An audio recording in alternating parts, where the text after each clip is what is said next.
ठीक।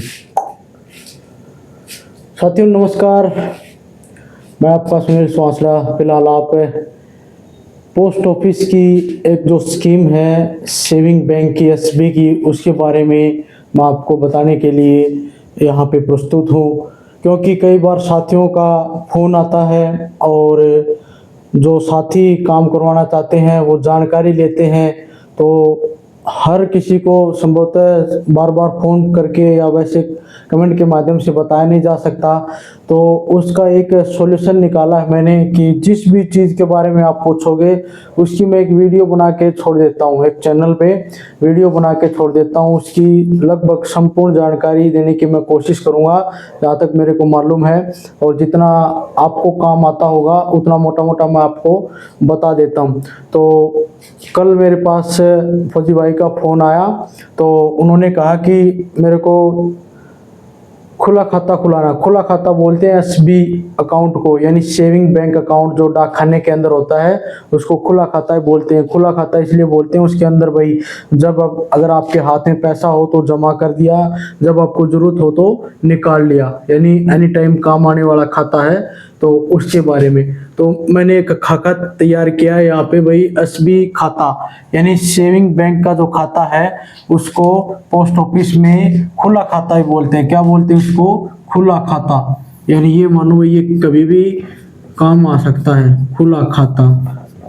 और इसको खुला खाता इसलिए बोला जाता है भाई कि आप डाकघर की कोई भी सुविधा लेते हैं, कोई भी सुविधा लेते हैं तो उसके लिए ये खाता होना आपका बहुत ज़रूरी है डाकखाने के अंदर।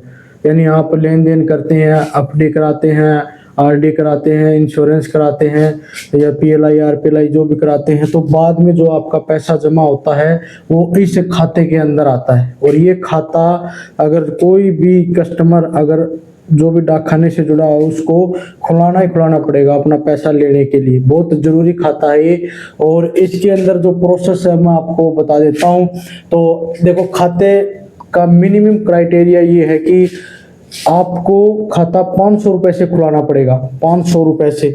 और 500 रुपये से इसकी एक लिमिट रख दी गई है, 500 रुपये। और कई भाई बोल देते हैं कि भाई इसको हम फ़ोन पे वगैरह कर देंगे, आपके खाते में डाल देंगे। वो बात तो ठीक है, यानी भाई मेरी जानकारी है या किसी और भाई की जानकारी है वो ले लेगा, लेकिन इसका नियम ये है कि आपको कैश ही देना पड़ेगा। ये खाता ना कैश में खुलता है। कितने रुपए में? मिनिमम 500 रुपये में, ठीक है। और कई भाई को तो मतलब ये प्रोसेस हो जाती है कि भाई ऑनलाइन आपके खाते में गिर देते हैं, आप निकाल लेना और डॉक्यूमेंट भी भर लेना, व्हाट्सएप से ही आईडी वगैरह डाल देते हैं। यानी जानकारी का जो फ़ायदा उठाने की कोशिश करते हैं उसके बारे में बता रहा हूँ।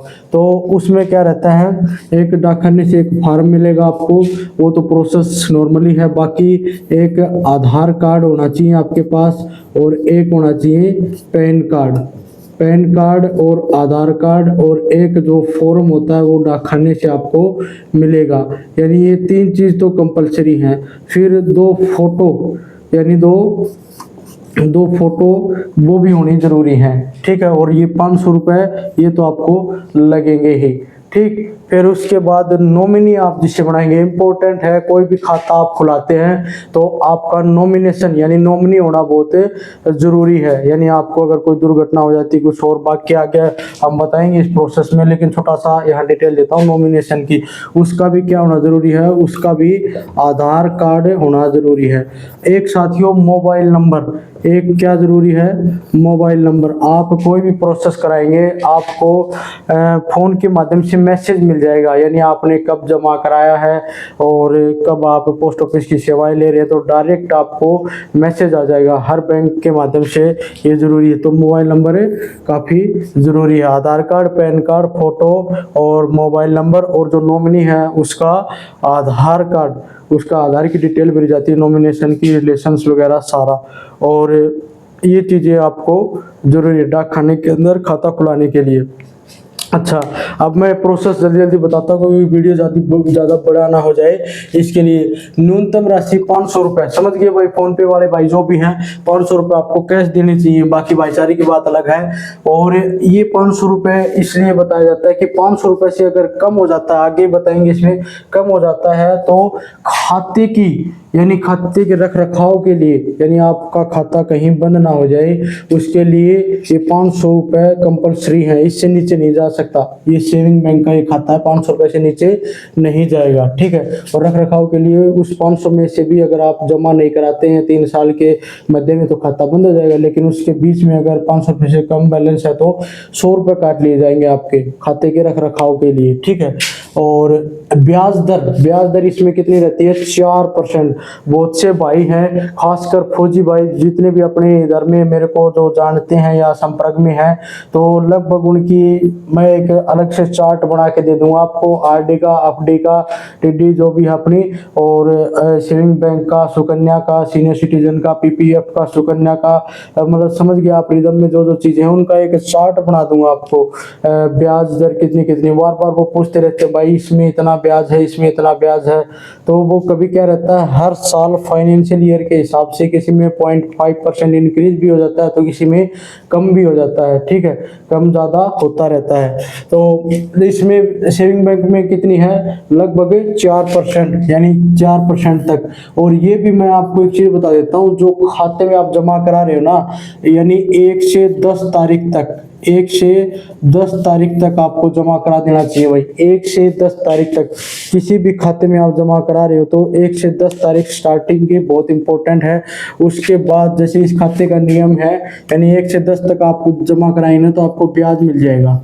और 1 से 10 के बाद अगर आप जमा करा रहे हो, यानी भाई महीने के मध्य में और लास्ट में, मध्य समझते हो ना भाई, 20 तारीख, 15 तारीख और लास्ट होगी मतलब 30, 28, तो उसमें आपको ब्याज नहीं मिलेगा। खाते का नियम है भाई इसका, ठीक है। और चेक सुविधा, इस खाते में भाई चेक सुविधाएं मिलती है, मतलब डाकखाने को कई आदमी बता देते हैं भाई इसमें चेक सुविधा नहीं है भाई चेक सुविधा। और आपको मैं बता देता हूँ 10 चेक आपको मिल जाते हैं खाता खुलाते हैं तो। और उसके बाद भी अगर आपको चेक सुविधा लेनी है तो हर चेक के साथ 2 रुपए का चार्ज आपको लगेगा। चेक के साथ कितना चार्ज लगेगा? 2 रुपए और लगेगा। थोड़ी सी जानकारी में आप रखना अगर आपको चेक के माध्यम से डाकखाने के अंदर काम करवाना है तो, ठीक है। न्यूनतम निकासी आप कितनी करा सकते हो? 50 रुपए। न्यूनतम निकासी कितनी? 50 रुपए तक आप निकाल सकते हो। यानी आपको 1 लीटर का ठंडा पीना है तो 50 रुपए आप तुरंत वहां से, आपका खाता होना चाहिए भाई वहाँ, ठीक है, डाकखाने के अंदर, तो आप वहां से निकाल सकते हैं न्यूनतम 50 रुपए, ठीक है। न्यूनतम जमा, यानी कई भाई क्या करते हैं जैसे पूछते रहते हैं भाई मेरे पास तो 50 रुपए हैं, 20 रुपए है, 30 रुपए है, जमा कर सकते हैं, कि मजाक के तौर पे बोल देते हैं, लेकिन आप न्यूनतम 10 रुपए तक जमा करा सकते हैं। यानी एक कुरकुरा खाने की आपको जरूरत नहीं है, 10 रुपए यहाँ जमा करा दिया, आपके पैसे जुड़ते जाएंगे, ठीक है। और नॉमिनेशन अनिवार्य है, ये सबसे इम्पोर्टेंट पॉइंट है भाई। नॉमिनेशन यानी आप खाता खुलाते हैं उस समय नॉमिनी जरूर एक स्वस्थ आदमी को बनाएं, और जिसको आप केयर टेकर बनाना चाहते हैं उसको मतलब थोड़ा सा स्वास्थ्य वगैरह देख के, ताकि आपको कोई दिक्कत ना आए, ठीक है। तो नॉमिनेशन अनिवार्य है, वरना आप बार बार में नॉमिनी के चक्कर में खाते को इधर उधर परेशान होने की स्थिति पैदा होती रहती है। 500 से कम बैलेंस, भाई मैं पहले भी एक आपको बताई थी ये बात, 500 रुपये आपके खाते में कितने रुपए होने चाहिए? कम से कम 500 रुपए। 100 रुपए का चार्ज लगेगा क्या करने के लिए? खाते का रख रखाव करने के लिए 100 रुपए का क्या लगेगा? चार्ज लगेगा। 3 सालों तक खाता निष्क्रिय, यानी 3 सालों तक अगर आपने कोई लेन देन नहीं किया है तो आपका खाता बंद हो जाएगा। और उस खाते को बचाने के लिए अगर आपका बैलेंस 500 रुपए के आर बार है या उससे थोड़ा कम है तो 100 रुपए आपके क्या कर लिए जाएंगे? काट लिए जाएंगे साथियों। 100 रुपए क्या कर लिए जाएंगे? काट लिए जाएंगे, ताकि आपका खाता बच के फिर से चालू हो सके, ठीक है। और ये टाइम कितना बताया है? 3 साल तक। कई भाई बोलते हैं मैं 5 साल हो गया मैंने जमा नहीं कराई तो खाता चालू हो जाएगा कि नहीं हो जाएगा? उसके लिए भाई फिर चार्ज लगेगा खाता चालू कराने का, अन्यथा वो बंद हो जाएगा, ठीक है। फिर मोबाइल बैंकिंग और नेट सुविधा मिलती है भाई जरूर डाकखाने के अंदर। एसबी अकाउंट के साथ मोबाइल सुविधा और नेट बैंकिंग मिलती है, क्योंकि हमारे डाकखाने के अंदर एक मोबाइल ऐप सिस्टम के माध्यम से खाता खुलता है, IPPB। ये हमारे डाकखाने के अंदर है IPPB, यानी Indian payment postal bank. Indian payment postal bank की सुविधा डाक खाने के अंदर दी जाती है। भाई इसका एक अलग से वीडियो बना देंगे इसका, क्योंकि इसमें बहुत सी समस्याएं आती हैं। एक तो ना बहुत से लोग ये खाता जरूर खुला लेते हैं, लेकिन उनको एक तो लोकेशन ऑन करना होता है इसके अंदर, और फिर पासवर्ड बनाने होते हैं, कुछ पर्सन होते हैं उनके आंसर टाइप करने होते हैं, ठीक है। वो जो आपको अकाउंट नंबर दिया जाता है उसको कार्ड के ऊपर लिखवाना होता है, उसको याद रखना होता है। यानी कई बार आप भूल जाते हैं तो पिन वगैरह चेंज करने में तो अकाउंट नंबर वगैरह भरना पड़ता है, और कीप आईडी वगैरह बनाई जाती है। तो इसका एक स्पेशल वीडियो बना देंगे अलग से। ये बहुत बढ़िया सुविधा है जिसको अच्छे से यूज करना आता है। बाकी फौजी भाई सबसे ज़्यादा इसको यूज करते हैं, क्योंकि बार बार वो आ नहीं सकते, तो ऑनलाइन माध्यम से डाक खाने के अंदर वो पैसे जमा करते हैं। भाई सेविंग के अंदर, आरडी के अंदर, जो भी है अपना वो सुकन्या के अंदर इसी के माध्यम से यूज करते हैं, ठीक है। डुप्लीकेट पासबुक बन जाती है भाई जरूर। बहुत से भाई ऐसे बोलते हैं कि भाई फलाना टाइम पे वो बच्चों ने वो फाड़ दी और कहीं गुम हो गई या जल गई, इस तरह की स्थिति बार बार वो बताते हैं। तो उनके लिए बताता हूँ डुप्लीकेट पासबुक आपकी बन जाएगी, लेकिन उसके लिए कुछ क्या देना पड़ेगा आपको, चार्ज देना पड़ेगा, क्योंकि भाई कुछ तो खर्चा पानी आपको करना पड़ेगा। तो खर्चा पानी कितना करना पड़ेगा, 50 रुपये प्लस 18% GST। लगभग आपको ये बता देते हैं भाई 120 रुपये, 118 रुपये के लगभग ये आपको भाई पासबुक डुप्लीकेट मिल जाएगी लगभग। या तो भाई थोड़ा सा चार्ज कम ही रहता है इससे, लेकिन मैं आपको बताता हूँ भाई इसी प्रकार से इसमें 50 रुपये प्लस 18% GST के माध्यम से आपको पासबुक डुप्लीकेट मिल जाएगी। नॉमिनेशन पहली बार फ्री, सही बात है भाई। नॉमिनेशन यानी आप खाता खुलाते हो तो उसमें अगर नॉमिनेशन आप कराते हो तो पहली बार का आपका फ्री रहेगा, दूसरी बार का क्या लगेगा आपको, चार्ज लगेगा भाई। दूसरी बार का अगर नॉमिनी आप चेंज कराते हो तो 50 रुपये प्लस 18% GST, 50 रुपये प्लस 18% GST इधर भी लगेगा भाई, अगर दूसरी बार नॉमिनी आप चेंज कराते हो तो। कई बार क्या हो जाता है कि पहले तो प्यार प्रेम में भाई अपना नॉमिनी बना देते हैं, बाद में उसका पीछे से आके चेंज कराने की कोशिश करते हैं, भाई इसको हटा दे दूसरे को लगा देते। उसके लिए भाई 50 रुपये प्लस 18% GST। और आगे बताऊंगा इसमें आप लगभग 4 बार नॉमिनी चेंज कर सकते हैं, 4 के बाद आप नॉमिनेशन चेंज नहीं करा सकते। अच्छा, कई भाई ये बोलते हैं कि मेरे को पहले हम ना वहाँ रहते थे दूसरी जगह और अब हम यहाँ आ गए, तो हमारा डाक खाने के अंदर खाता था तो वो खाता चेंज हो जाएगा। हाँ भाई जरूर हो जाएगा। उसके लिए क्या करना पड़ेगा, आपको एक फॉर्म भरना पड़ेगा डाक खाने के अंदर ही, उसको बोलते हैं 10B। उसको क्या बोलते हैं, 10B एक फॉर्म होता है। बोल देना पोस्ट मास्टर को जहाँ पे वो बैठे रहते हैं, भाई मेरे को ऐसे ऐसे मेरा खाता चेंज कराना, पहले मैं दूसरी जगह था, यानी उसको खाता स्थानांतरण बोलते हैं, यानी एक जगह से दूसरी जगह चेंज करवाना। उसका भी एक क्या रहता है, चार्ज रहता है। उसका भी क्या रहता है, चार्ज। और ये चार्ज है 100 रुपये प्लस 18% GST, ठीक है। 100 रुपये प्लस 18% GST। तो खाता आप चेंज करा सकते हैं, कोई दिक्कत नहीं है। थोड़ी सी इंफॉर्मेशन थोड़ी सी कम मिलती है डाक खाने के अंदर, क्योंकि गांव के अंदर थोड़ी सी प्रोसेस पूरी बताने की कोशिश भी कम ही होती है, और बताते भी नहीं है भाई जानबूझ के मानो या कुछ इस प्रकार से। और जो कोई बताता है उसकी सुनते नहीं है। तो सिंपल माध्यम ये है कि कोई वीडियो देख ली जाए, वीडियो सबसे अच्छी रहती है आज के दिन, ठीक है। और भाई कई बार बहसबाजी हो जाती है कि आप ना गाँव के अंदर जो मेन बात ये है, देखो साथियों, एक गांव के अंदर डाक खाने होते हैं और एक जो शहर के अंदर डाक खाना होता है, उसमें रात दिन का फर्क होता है।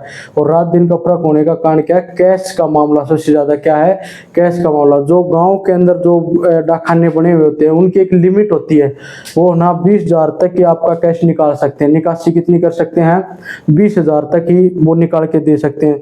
तो कई लोग ना बहस करने लग जाते हैं कि बोलते हैं भाई नहीं आप झूठ बोल रहे हो, आपके पास पैसा है आप दे नहीं रहे हो। लेकिन भाई वास्तविकता कुछ नियमों के हिसाब से चलना पड़ता है, सरकारी जो प्रोसेस होती है उसके हिसाब से। तो आप थोड़ा ध्यान करना, कितने रुपए दे सकते हैं, 20,000 रुपए निकासी, यानी गांव के अंदर 20,000 रुपए निकाल सकते हैं। हाँ, एक प्रोसेस है, एक कंडीशन है, यानी आपके जो सोल आईडी होती है एक डाक खाने के अंदर, अकाउंट की जो सोल आईडी होती है या 800 की जो सोल आईडी होती है, ठीक है। वहां पे अगर आपकी सोल आईडी सेम है तो आप क्या कर सकते हो, यानी जो लेने वाला निकासी वाला और जो जमा करता है उसकी 16 आईडी की बात हो रही है जो, ठीक है ना। 16 आईडी होती है, आप बताएंगे आपको पूरी उसमें वीडियो माध्यम से बनाएंगे। कहीं भी जाएंगे तो आपको 16 आईडी की, डाक खाने के माध्यम से अकाउंट की 16 आईडी की जरूरत होती है, यानी स्थानांतरण करवाना हो डाक इसका खाते का या कुछ प्रोसेस का, ठीक है, उसके लिए। तो उस कंडीशन में 50,000 रुपये आप निकलवा सकते हैं, 50,000 रुपये आप जमा भी कर सकते हैं 16 आईडी के माध्यम से, यही ऑप्शन है। बाकी इसके अलावा आप 20,000 रुपये ही आप क्या कर सकते हैं, निकाल सकते हैं, ठीक है। अच्छा, जमा भी कर सकते हैं 16 आईडी सेम, ये प्रोसेस मैंने आपको बता दी। नॉमिनेशन 4 बार, ज़्यादा से ज़्यादा। नई पासबुक पर कोई चार्ज नहीं है भाई, यानी नई पासबुक का कहने का मतलब ये है साथियों, ये नई पासबुक का मतलब समझे, यानी आप जमा करवाते करवाते, मोहर मरवाते मरवाते आपका क्या हो जाता है, खाते की जो आपकी जो कॉपी दी जाती है वो पूरी भर जाती है।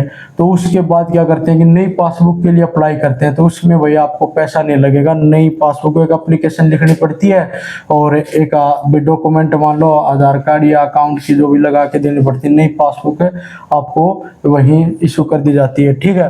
अच्छा, ये खाता बंद करने की पावर किसके पास है भाई, ये हेड पोस्ट मास्टर के पास है भी खाता बंद करने की, यानी जो गाँव के अंदर होते हैं पोस्टमैन होते हैं वो कई बार देते हैं आपको खाता बंद कर दिया जाएगा, ऐसे कर दिया जाएगा। तो इस प्रकार की पावर और किसी के पास नहीं, किसके पास है, सिर्फ हेड पोस्ट मास्टर के पास है, ठीक है ना, हेड पोस्ट मास्टर के पास है। तो साथियों और भी कई जानकारियां हैं, लेकिन मैं तो यही बताऊंगा मेन मोटी मोटी, यानी आपको क्या चीज़ की ज़रूरत है। एक तो देखो एसबी अकाउंट के लिए फालतू चीज़ अपने को सोचने की ज़रूरत ही नहीं है। एक तो आपको ब्याज का पता होना चाहिए, 4% ब्याज मिलता है भाई इसके अंदर। एक आपको खाता खोलने का प्रोसेस क्या होता है, 500 रुपये लगते हैं भाई, इसमें ज़्यादा रुपये नहीं लगते। अगर कोई आपके पास ज़्यादा रुपये लेता है तो आप उससे कह सकते हैं कि 500 रुपये से ज़्यादा इसमें नहीं लगते। ब्याज उससे पूछने की ज़रूरत नहीं, मैं बता देता हूँ 4% ब्याज है, 500 रुपये से खाता खुलता है, ठीक है। और भाई गाँव के अंदर है तो 20,000 रुपये आप निकलवा सकते हैं। 16 आईडी सेम है तो 50,000 रुपये, ठीक है। न्यूनतम आप जमा कर सकते हैं यानी निकासी करवा सकते हैं 50 रुपए तक, और जमा न्यूनतम आप 10 रुपए तक कर सकते हैं। ऊपर आप तो वो करने हैं उसकी लिमिट है ही नहीं, ठीक है ना, निकालने की और जमा करने की। यानी जो शहर के अंदर होता है तो उसमें क्या रहता है, कैश वगैरह की जो पूरी अथॉरिटी होती है वो बाबूजी के पास होती है, तो वो सिंपल से अपना काम कर देते हैं, ठीक है। और बाकी देखो मैं आपको थोड़ा सा वो दिखा देता हूँ। ये मान लो आज ही किसी साथी का काम कराया था तो उसको 50,000 रुपये की जरूरत थी, तो इन दोनों की 16 आईडी सेम थी तो 50,000 रुपये मिल सकते हैं उसको, वरना कितने मिलते, 20,000 रुपये, इसमें से 30 निकालने पड़ते, ठीक है। और फिर आपके पास क्या होना चाहिए, ऐसी कॉपी होनी चाहिए एसबी। देखो नई कॉपी ये बनती है 500 रुपये से, इसके ऊपर लिखा रहेगा एसबी, अकाउंट नंबर लिखा रहेगा, ऐसे ऐसे आपका प्रिंट करके दे देंगे। डाक खाने की कॉपी है ये, ठीक है। और ये प्रोसेस इस प्रकार से फार्म वगैरह सारा भरने का। तो साथियों और अगले अगर आपको किसी भी डाक खाने से संबंधित किसी भी चीज़ की जानकारी लेनी है तो ज़रूर आप बता सकते हैं। परेशान होने की बिल्कुल भी ज़रूरत नहीं है आपको, क्योंकि बहुत से हमारे ऐसे साथी हैं जो बहुत तगड़ी तगड़ी जानकारी रखते हैं, लेकिन उनको या तो समय नहीं मिल पाता या फिर किसी कारणवश वो इन चीज़ों को शेयर नहीं कर पाते। यानी ये मानो पब्लिक थोड़ा सा ज़्यादा ही ओवर रिएक्ट करती है या फिर परेशान करने की कोशिश करती है। तो ज़रूर मैं तो यही कहना चाहता हूँ, आपको जिस चीज़ की भी ज़रूरत हो तो भाई मेरे जैसे भाई हैं वो ज़रूर आपको वीडियो के माध्यम से ज़रूर बता सकते हैं। बार बार फ़ोन में थोड़ा सा पजल हो जाते हैं, तो ज़रूर साथियों वीडियो को लाइक कर देना, शेयर कर देना और चैनल को सब्सक्राइब कर लेना, ठीक है।